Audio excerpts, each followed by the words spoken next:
Good morning everyone. हो चुका आगाज रंग का युग बदलने की तैयारी, अब जीत उसी की होगी जिसकी जंग है जारी। चलिए शुरू करते हैं आज का क्लास सी और सचिन के साथ। मैं अमरेश सर पढ़ाऊंगा आपको संस्कृत में आपको संस्कृत का बुक भी पढ़ना है और ग्रामर पढ़ना है। तो ग्रामर का जो एग्जाम में वेटेज होता है वो ज्यादा होता है। इसका जो रेशियो होता है वो होता है 6:40, यानी कि 40 मार्क्स का जो है वो आपका आता है बुक से और 60 मार्क्स का आता है आपका व्याकरण से। इसलिए सबसे पहले हम लोग व्याकरण पढ़ेंगे। व्याकरण इंपॉर्टेंट होता है एग्जाम के लिए, क्योंकि किताब से कम क्वेश्चन पूछे जाते हैं और व्याकरण से ज्यादा क्वेश्चन पूछे जाते हैं। चलिए शुरू करते हैं आज का क्लास ग्रामर के साथ। तो सबसे पहले हम लोग संस्कृत में पढ़ेंगे समास। आपका टॉपिक है समास। हम ये जानेंगे कि समास होता क्या है। जब दो या दो से अधिक शब्दों के विभक्ति चिन्ह को छोड़कर जब एक शब्द बना दिया जाता है उसे समास कहते हैं। इसका मैं परिभाषा आपको लिख देता हूं। इसका परिभाषा होगा कि जब दो या दो से अधिक शब्दों के विभक्ति चिन्ह को छोड़कर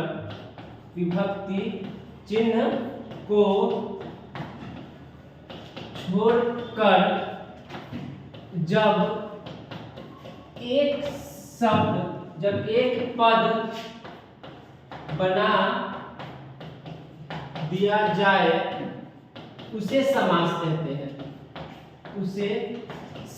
कहते हैं। प्रिय बच्चों, आप समझ गए होंगे कि जब दो या दो से अधिक शब्दों के विभक्ति चिन्ह को छोड़कर जब एक पद में बना दिया जाता है उसे समास कहते हैं। समास के मुख्यतः 4 प्रकार होते हैं, लेकिन हम यहाँ हम लोग समास के प्रकार के भी प्रकार पढ़ेंगे तो इसके 7 हो जाएंगे। ऐसे अगर एग्जाम में है कि समास के कितने प्रकार होते हैं संस्कृत में, तो मुख्यतः 4 प्रकार होते हैं। और ऑप्शन में कभी कभी 4 नहीं आता है तो आप 6 लगाएंगे, क्योंकि उसके प्रकार के भी प्रकार होते हैं। तो चलिए देखते हैं इसके कौन कौन से प्रकार होते हैं। तो हमने बताया कि समास के मुख्यतः 4 प्रकार होते हैं, लेकिन उसके तत्पुरुष समास है तो उसके भी 2 प्रकार है और कारक विभक्ति के अनुसार से उसके 6 प्रकार होते हैं। इस प्रकार समास के 7 प्रकार हो जाते हैं, लेकिन मुख्यतः 4 होते हैं। एग्जाम में 4 लगाना है। चलिए शुरू करते हैं। सबसे जो पहला है आपका, उसको कहते हैं तत्पुरुष समास। तत्पुरुष समास। उसके बाद पढ़ेंगे अव्ययीभाव समास। उसके बाद पढ़ेंगे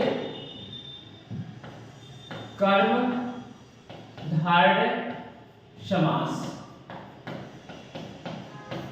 उसके बाद पढ़ेंगे द्वंद्व समास। 5 नंबर में पढ़ेंगे द्विगु समास। 6 नंबर में पढ़ेंगे बहुव्रीहि समास।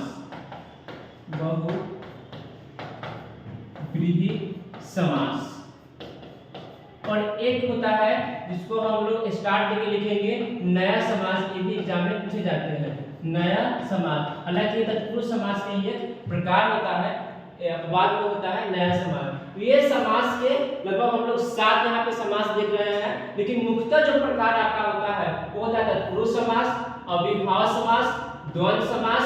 उसके बाद आपका होता है बहुव्रीहि समास। ये आपके समास के मुख्यतः 4 प्रकार होते हैं। और ये जो आपके बचे कर्मधारय समास और ये आपका द्विगु समास, ये इसके तत्पुरुष के एक प्रकार माने जाते हैं। तो एक एक करके इसके बारे में हम लोग जानते हैं। चलिए सबसे पहले हम शुरू करते हैं तत्पुरुष समास को। तत्पुरुष समास हम लोग शुरू करते हैं।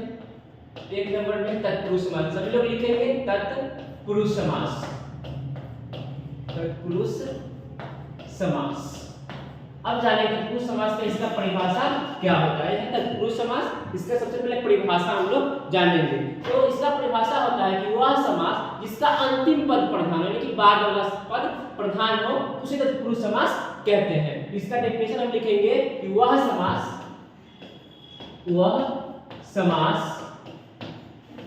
जिसका अंतिम पद